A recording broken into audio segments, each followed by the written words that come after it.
Licenciamento ambiental, aspectos legais. Esse é o tópico que nós iremos adentrar e sempre ao longo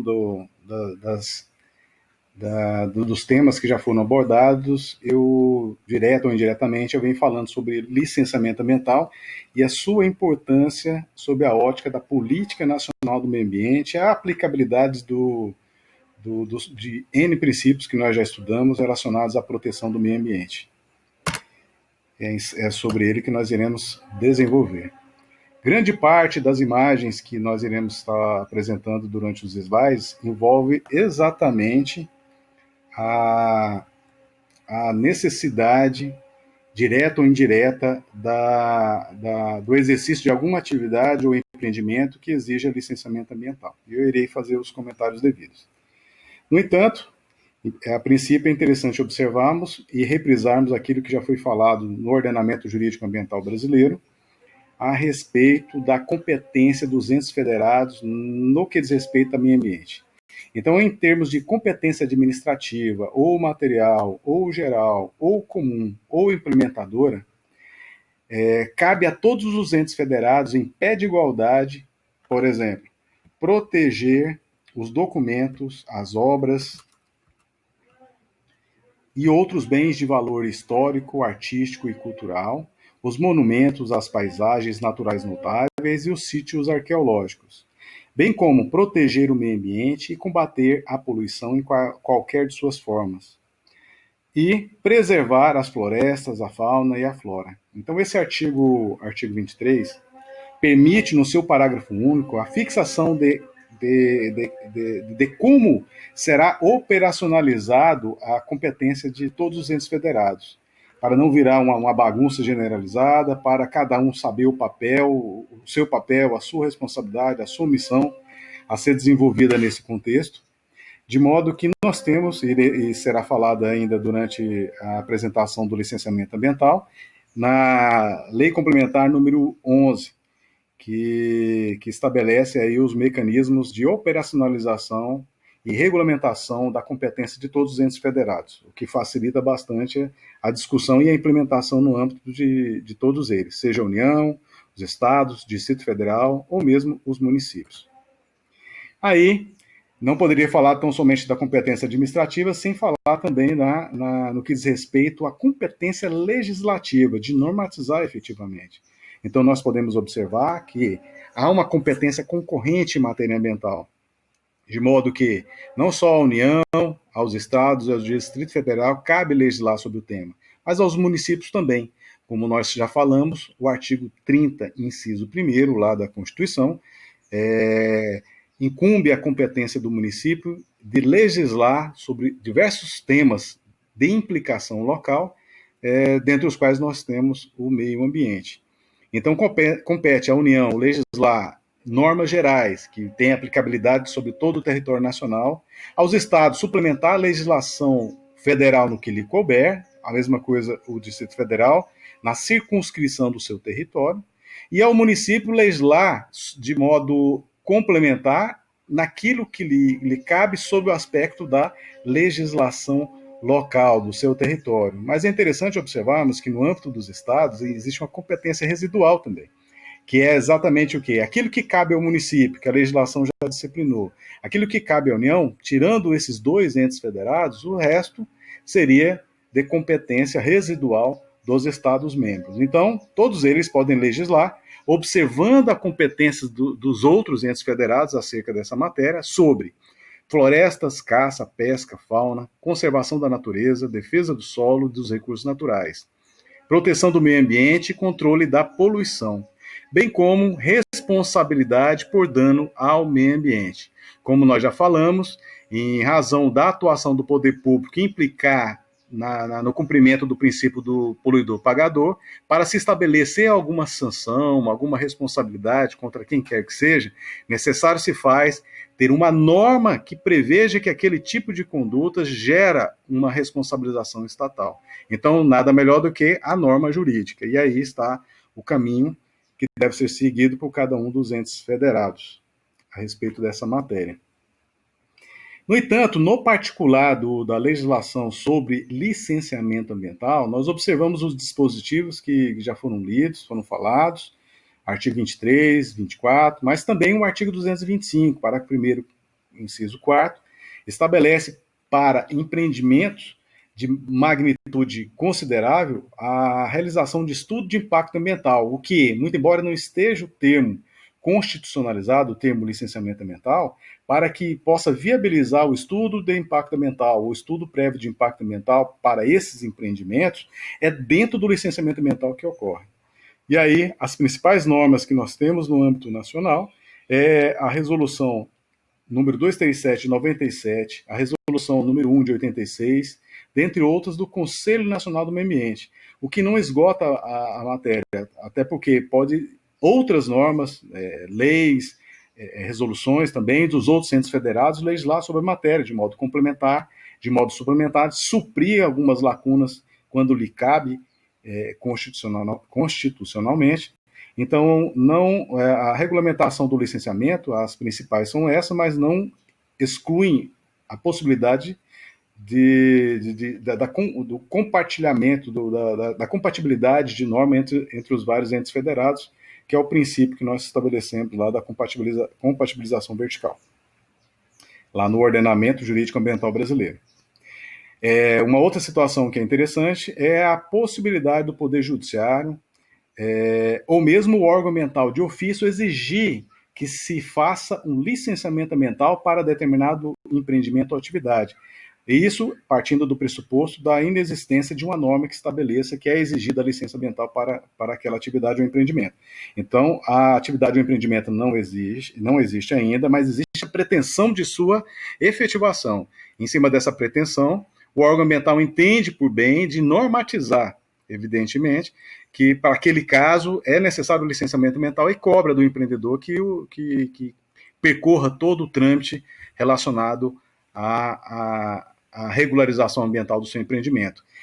Se o órgão ambiental não fizer de ofício, pode ser instigado o órgão o Poder Judiciário, via ação civil pública, via mandado de segurança, via ação popular, por exemplo, para exigir exatamente do empreendedor ou atividade, e mesmo do órgão ambiental, que acompanhe a regularização ambiental do empreendimento por meio de uma licença ambiental. Essa situação são duas situações excepcionais, que deverão ser levadas em consideração exatamente com apoio no artigo 225 caput da Constituição e seus dispositivos, que trata da proteção do meio ambiente como um todo, e o artigo 23, que estabelece a competência comum dos entes federados na proteção e defesa do meio ambiente. Mas, precisamente, o licenciamento ambiental foi inaugurado formalmente, de modo mais contundente, com implicações aí no Brasil como um todo, a partir da Lei de Política Nacional do Meio Ambiente, que é a Lei 6938 de 1981. Então, no seu artigo 9º, estabeleceu como instrumento da sua política o licenciamento ambiental. Tamanha a sua relevância. É interessante observarmos que a evolução desse instrumento, como um instrumento de controle do poder público sobre os empreendimentos que geram, de algum modo, direto ou indiretamente, impactos ambientais, possam causar poluição, por exemplo, e utilizem recursos naturais, que atualmente existe um projeto de lei, que é o projeto de lei 9746 de 2018, está na Câmara dos Deputados, em discussão exatamente na perspectiva de desburocratizar. A justificativa principal é exatamente essa. No entanto, essa desburocratização pode implicar exatamente na facilitação da expedição das licenças ambientais de modo ineficaz na proteção do meio ambiente, de modo cartorário. Tanto é que hoje se discute a possibilidade do autolicenciamento ambiental, meramente declaratório, o que é extremamente perigoso. Mas está em discussão, é uma preocupação generalizada, não só dos órgãos ambientais que atuam diretamente com a matéria, mas do Ministério Público também, e algumas instituições governamentais, não governamentais, que têm preocupação em relação aos efeitos nocivos e cumulativos que pode ocorrer isso em nível nacional. Essas duas imagens são representativas aí do lixão de Boa Vista hoje, tem o nome de aterro sanitário, mas não atende essa perspectiva, que seria uma perspectiva técnica, de promover o, entre aspas, tratamento dos resíduos sólidos de Boa Vista como um todo. Então, hoje já existe ação civil pública tratando do tema, é uma polêmica bastante complexa aí de se buscar um mecanismo que vá fazer com que haja a restauração realmente do ambiente degradado pela utilização inadequada do instrumento que a legislação permite, que é o aterro sanitário. Na Lei de Política Nacional do Meio Ambiente, não bastasse colocar o licenciamento ambiental como instrumento da sua política, o artigo 10 inseriu exatamente toda a contextualização que redunda na aplicabilidade do licenciamento ambiental. E aí nós observamos o seguinte: a construção, instalação, ampliação e funcionamento de estabelecimentos e atividades utilizadoras de recursos ambientais, considerados efetivos ou potencialmente poluidores, bem como os capazes, sob qualquer forma, de causar degradação ambiental, dependerão de prévio licenciamento ambiental. Essa redação foi alterada pela Lei Complementar número 140 de 2011. Eu faço uma retificação aqui, que eu fiz menção à regulamentação do parágrafo único do artigo 23 da Constituição como sendo Lei Complementar número 11, mas na realidade é 140 do ano de 2011. Ok?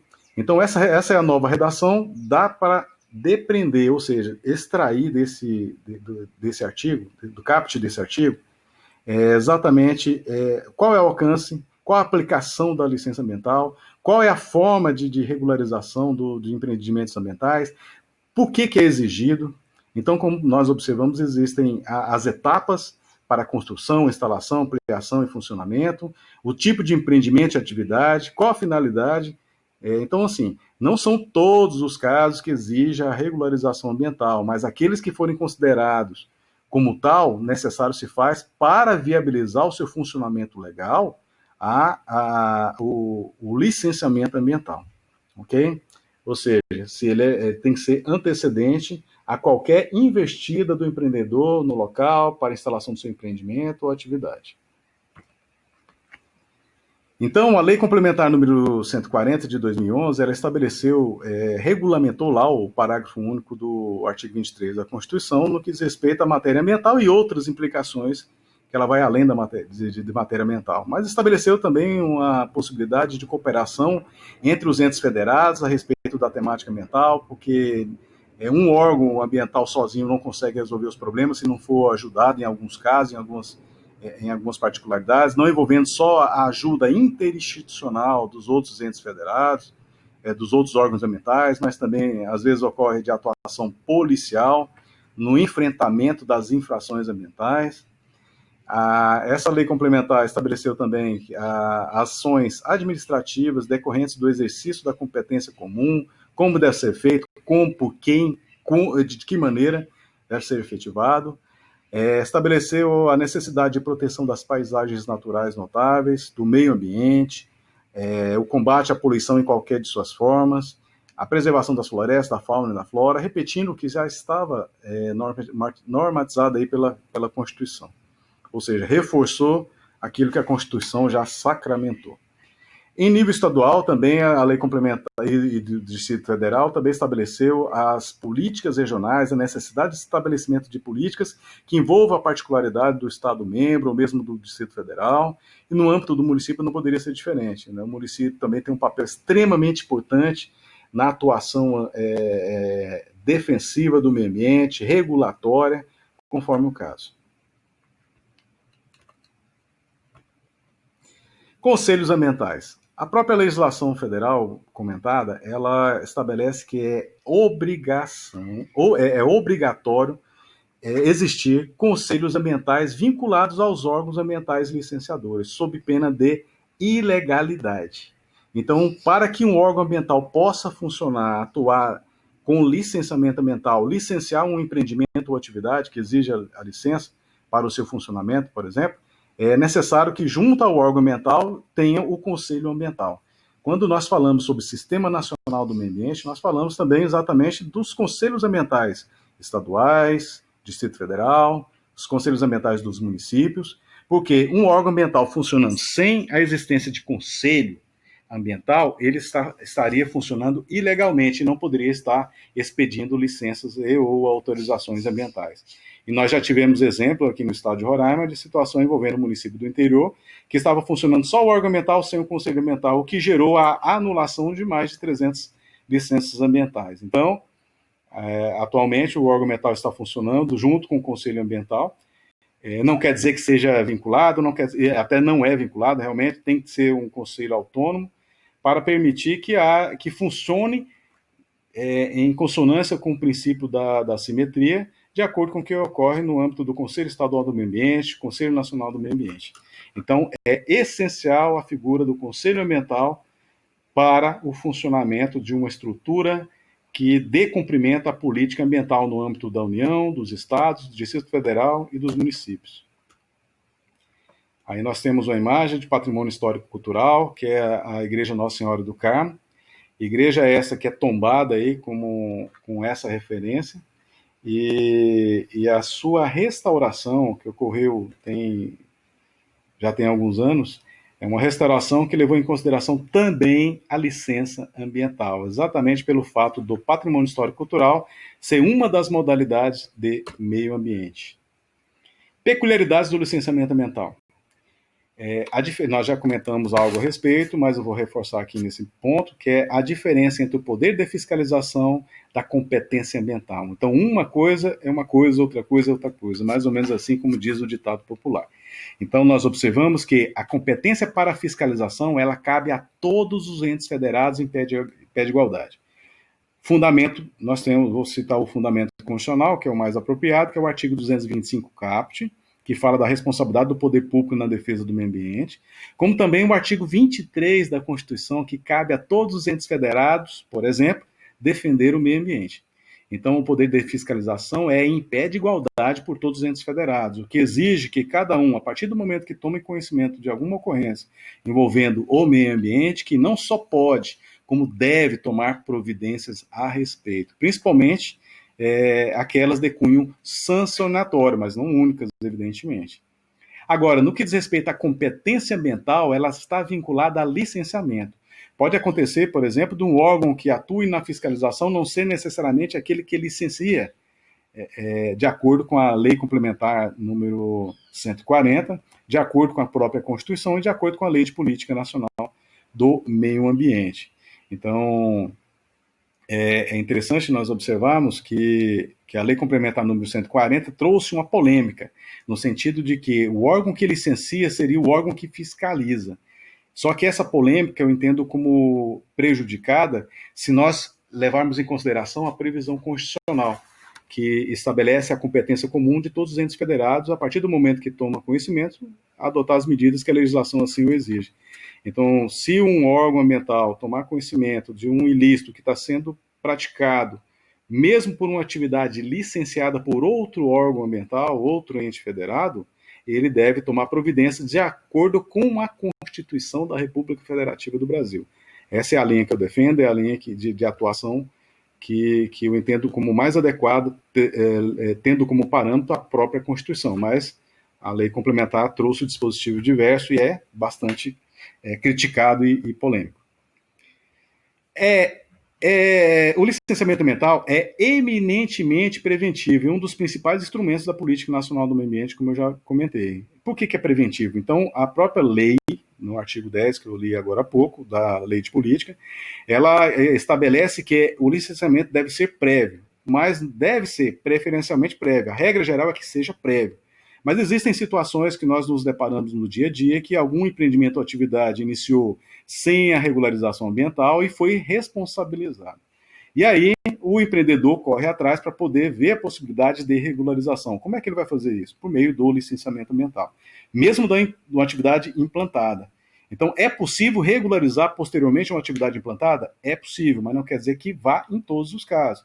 Porque existem situações de empreendimentos ou atividades que foram implantados absolutamente ilegais, inconstitucionais, e não existiria possibilidade de mitigação, possibilidade de compensação dos danos, exatamente porque não seria adequado ambientalmente, legalmente, a continuidade daquele empreendimento. Então pode simplesmente fechar o empreendimento e, ao mesmo tempo, ser obrigado a restaurar o ambiente que ele degradou. Então, não são todos os casos, mas existem situações que é possível, sim, a regularização ambiental. Mas é, regra geral, um instrumento preventivo. A finalidade principal dele é ser preventivo, até com base naquele princípio constitucional, que é o da avaliação dos impactos ambientais. Conceito e natureza jurídica. É interessante nós observarmos nesse momento a diferença entre licenciamento, licença e autorização ambiental. Então, o licenciamento ambiental é exatamente o procedimento pelo qual o órgão ambiental competente, integrante do Sistema Nacional do Meio Ambiente, licencia uma atividade que seja potencial ou efetivamente causadora de poluição ou, de algum modo, direto ou indiretamente, vá utilizar recursos ambientais. Então, é por meio desse licenciamento ambiental, que é o procedimento, que o órgão ambiental expede ou não a licença ambiental. Aí sim, a licença é o objeto do licenciamento ambiental, ou seja, um empreendedor ele vai ao órgão ambiental não para pedir o licenciamento ambiental, ele vai para pedir a licença ambiental, que é exatamente o papel, é o documento que o órgão ambiental permite que ele possa funcionar de acordo com algumas regras, algumas condicionantes, algumas implicações, algumas obrigações.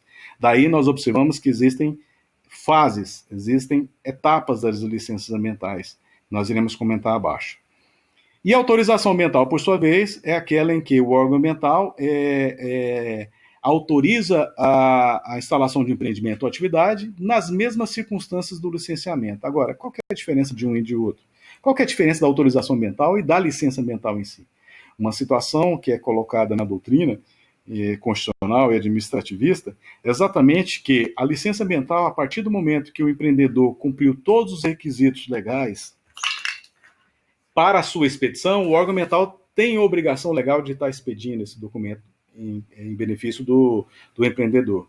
Ou seja, faz um checklist, tem um termo de referência, que é exatamente o mecanismo que propicia ao empreendedor o que ele deve cumprir para obter a licença ambiental. Esse é o termo de referência.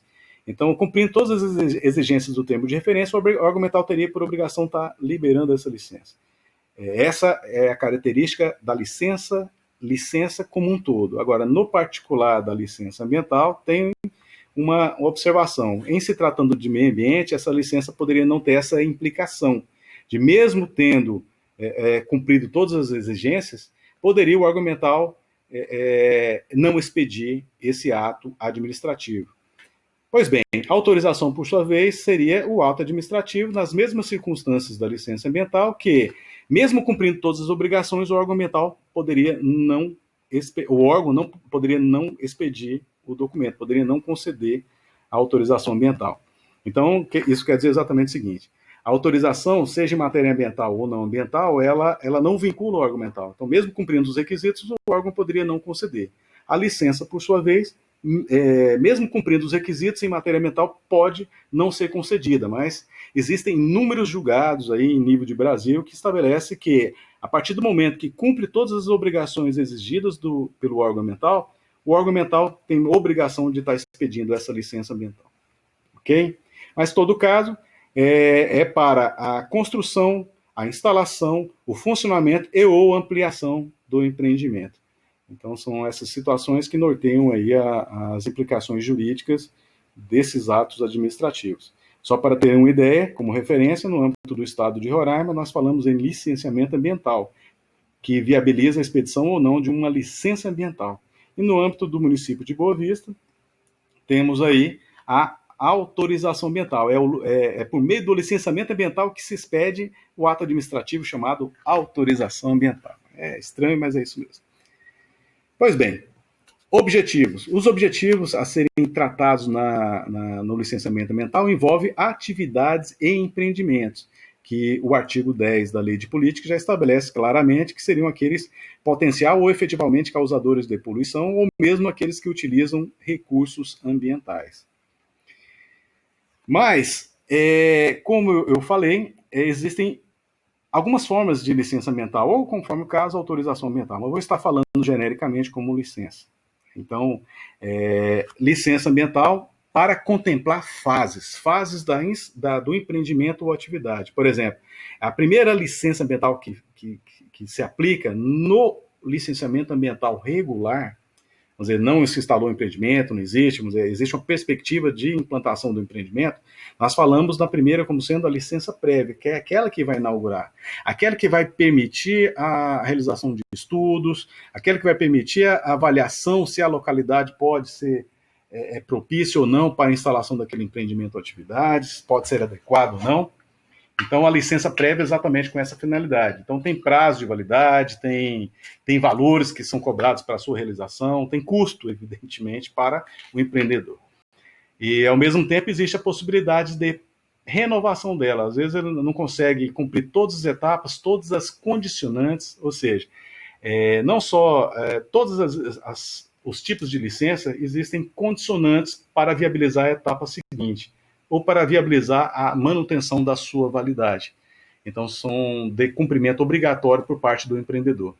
Então, a partir da primeira licença, nós temos depois, cumpridas as condicionantes ou exigências do órgão ambiental para a expedição da licença prévia, nós temos a possibilidade da licença de instalação, ou LI, que é aquela que permite exatamente a implantação do empreendimento no local que foi devidamente aprovado. E mesmo ela tem condicionantes para posteriormente viabilizar, cumprindo todas aquelas condicionantes, aquelas exigências, aquelas observações feitas nos estudos ambientais, a mitigação dos danos ambientais, eventual compensação ambiental. E aí nós temos, por último, a licença de operação, que é a partir do momento que cumpre todas as exigências, o órgão ambiental expede a licença de operação, que é aquela que autoriza efetivamente o funcionamento do empreendimento. Então, quando fala em operação, é funcionamento. E aí pode funcionar para todos os fins legais, sem esquecer a necessidade de outras licenças, autorizações que são exigidas pelo poder público, como, por exemplo, alvará de funcionamento, alvará sanitário, licença de uso e ocupação do solo, algumas outras licenças ou autorizações devidas aí e relacionadas à temática que foge à questão ambiental. Então, no particular ambiental, a regularização ambiental envolve exatamente essas três licenças, né? LP, LI e LO. E a LA, por sua vez, é a licença de ampliação, partindo do pressuposto que, às vezes, o empreendimento, mesmo tendo uma licença de operação, está funcionando, está bem na fita, está tendo perspectiva de ampliação aí dos seus empreendimentos, até o nome já diz. Então, ele deve buscar a sua regularização para ampliar aquele empreendimento por meio de uma licença de ampliação. Então, na lei de política do Estado de Roraima, ambiental, existe a LA, que é a licença de ampliação. Na legislação federal não tem, no município de Boa Vista, por exemplo, não tem, mas pode-se... Como é que resolve uma situação em caso de ampliação para situações em que a própria legislação não dá o nome para isso? Então, o problema não é o nome, é necessário. Se faz exatamente o quê? A expedição de uma nova licença de operação readequada, uma licença de operação que vai contemplar essa necessidade aí de ampliação do empreendimento ou atividade, conforme queira o empreendedor. Todo caso, cada uma delas, de acordo com o prazo de validade, de acordo com a política de cada ente federado, tem possibilidade de renovação. E essa renovação também tem custo, né, para o empreendedor. Cada uma dessas licenças ou atividades são exigidos estudos ambientais. Estudos ambientais esses que podem ser regra geral, plano de controle ambiental, nós temos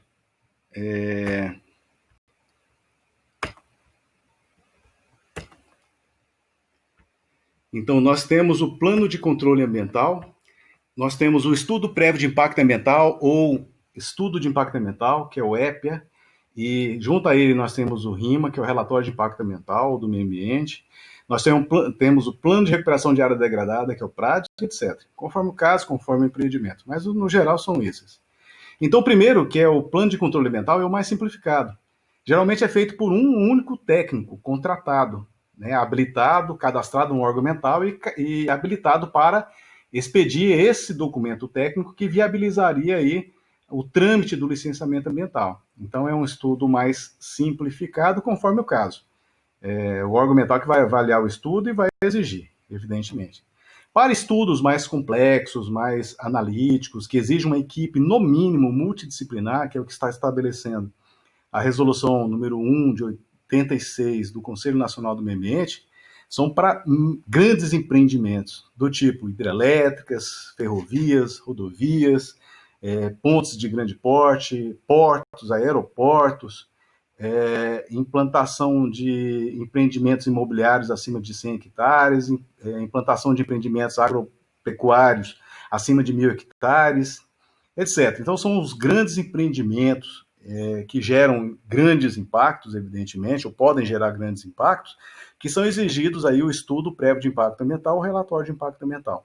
Então, é um estudo eminentemente científico, multidisciplinar, ou seja, várias áreas do conhecimento científico têm que estar obrigatoriamente presentes ali no estudo, para analisar questões de economia, questões de antropologia, questões de patrimônio histórico-cultural, questões biológicas, questões agronômicas, questões de engenharia. É uma inter-relação de áreas do conhecimento científico, conforme o empreendimento, que são exigidos, que chega para o órgão ambiental poder avaliar ali a pertinência ou não desse tipo de estudo.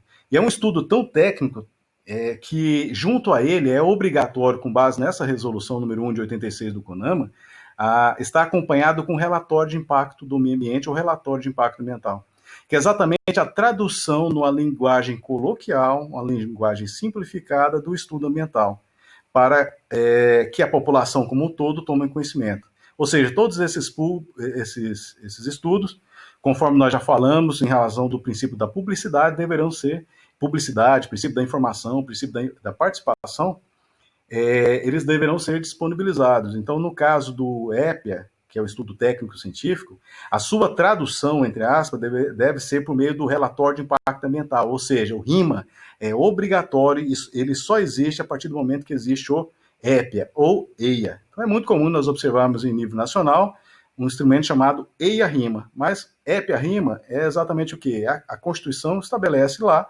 no artigo 225, que é o estudo prévio de impacto ambiental. Então, o prévio foi inserido na Constituição, mas não desmistifica, não torna irregular o EIA. Então, é a mesma coisa. E o plano de recuperação de área degradada exatamente envolve uma área degradada que é exigido exatamente o quê? Um estudo técnico qualificado que possa permitir o empreendedor recuperar a área que ele degradou. O termo não é dos mais adequados, seria melhor reparação, no entanto, exatamente o instrumento que, com o aval do órgão ambiental, aprovando esse estudo, o empreendedor concretiza exatamente os mecanismos que vai fazer com que haja a efetiva reparação do meio ambiente degradado. Como eu já disse, o profissional ele deve ser cadastrado no órgão ambiental. Fiz um comentário lá na Política Nacional do Meio Ambiente, estou reforçando aqui agora. Ou seja, para que um profissional atue dentro do licenciamento ambiental, ele tem que ser qualificado, tem que ser cadastrado para que o órgão ambiental tome conhecimento da sua habilitação, da sua qualificação, do seu grau de competência para subscrever estudos ambientais individual ou coletivamente e tenha o devido andamento no órgão ambiental ali, essa sua ponderação técnico-científica. Isso deve ser levado em consideração.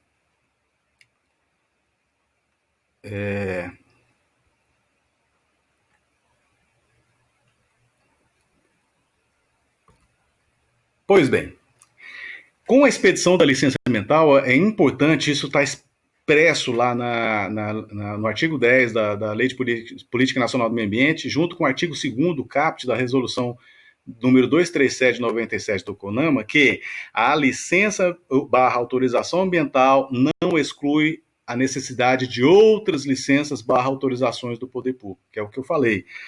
Mas eu já vi em muitos casos, na prática, empreendedores relatarem que estava regular, apresentando só a licença ambiental, mas não. Para poder funcionar um empreendimento ou atividade no Brasil, necessário se faz outros atos do poder público. Deveria ser facilitado, mas não é. A regra hoje é exatamente isso. Uma coisa é você se regularizar ambientalmente, outra coisa é você se regularizar com outras exigências do poder público, que eu já citei alguns exemplos. Em matéria sanitária, em matéria de alvará de funcionamento, em matéria de exploração minerária, e vai. Então, o rol é exemplificativo. A Lei de Política Nacional do Meio Ambiente e a Resolução 237 do CONAMA estabelece o procedimento para a realização do licenciamento ambiental. Então, ele começa com requerimento por parte do empreendedor, o órgão ambiental analisa, exige o que é de direito, as condicionantes, tramita dentro do órgão ambiental exatamente tendente à expedição de uma licença ambiental. Sendo que, se for para algum empreendimento ou atividade que tenha participação do poder público como órgão financiador, que tenha dado algum tipo de estímulo, o artigo 12 da Lei de Política Nacional do Meio Ambiente, nós já até comentamos a respeito, a instituição financeira vinculada ao poder público, como, por exemplo, o BASA, o BNDES, o Banco do Brasil, Caixa Econômica Federal, dentre outros, só pode liberar o financiamento, o estímulo governamental a partir do momento que há a apresentação necessária da licença ambiental. Não bastasse isso, exatamente tem que o empreendedor demonstrar também que está cumprindo todas as exigências dos órgãos ambientais expedidores. Essa é uma obrigação indeclinável. Uma outra situação que pode ocorrer dentro do âmbito do licenciamento ambiental é a realização de audiência ou audiências públicas, conforme o caso, conforme o empreendimento. Então, nós temos uma resolução do CONAMA, especificamente, que trata do tema, que é a número 9 de 1987. Mas também tem no estado de Roraima matéria regulamentando aí a audiência pública, e outros estados também podem ter, municípios, etc. Mas no particular da audiência pública normatizada pelo CONAMA, está lá o procedimento para a realização da audiência pública, que não pode ser de qualquer forma. Então tem o requerimento, quem pode requerer efetivamente, como é que deve ser a sua realização, a publicidade da sua realização, de como vai ser, quem pode participar, como é que vai ser o seu procedimento, é essencial sob pena de nulidade.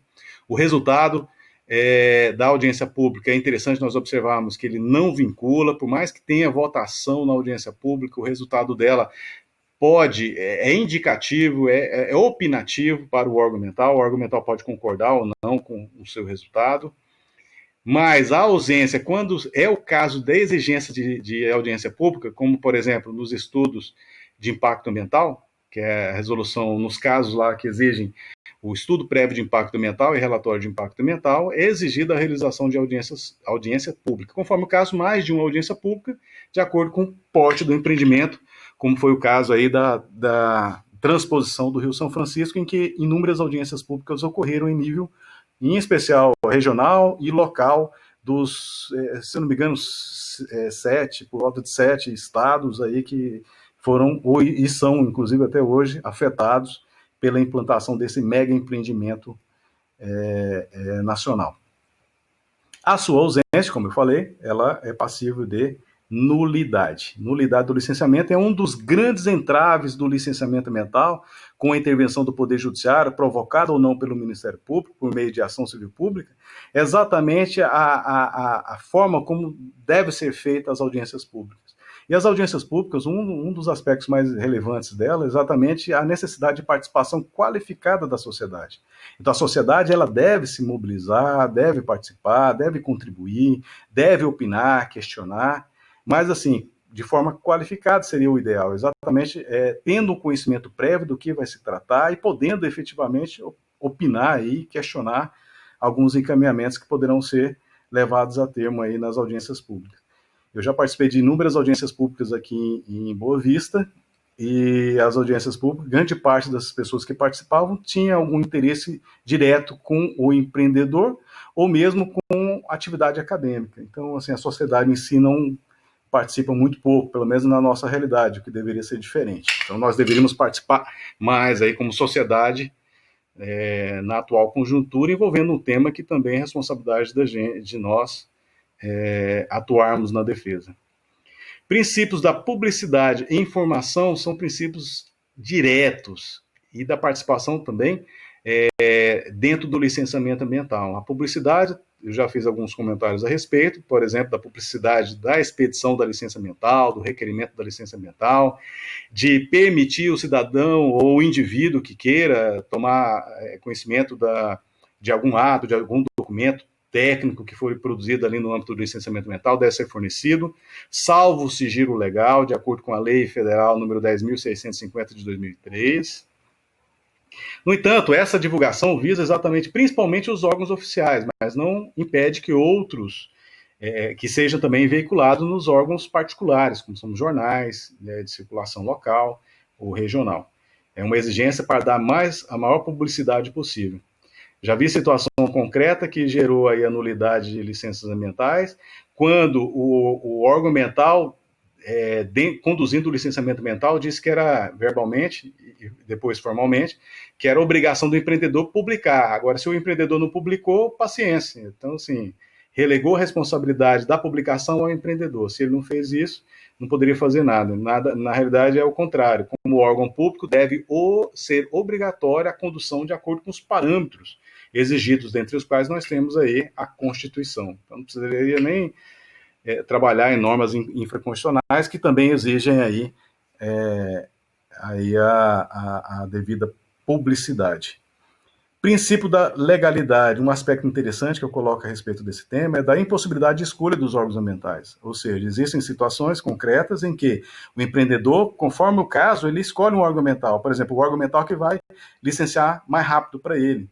Ou o órgão ambiental que vai licenciar com custo menor, ou seja, a expedição da licença para ele, por exemplo, no órgão ambiental local, em qualquer localidade do estado, do Brasil, seria mais barato do que se licenciar pelo órgão ambiental estadual. Então, é vedado escolher o órgão ambiental, exatamente porque a legislação já estabelece a competência de cada um a respeito do tema.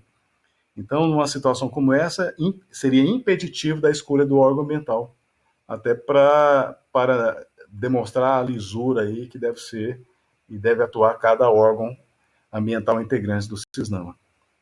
Essas duas situações ocorreram em Boa Vista, que geraram autuações em razão de problemas no licenciamento ambiental e no funcionamento da atividade ou empreendimento. Pois bem, agora nós vamos entrar na competência dos entes federados em relação à matéria ambiental.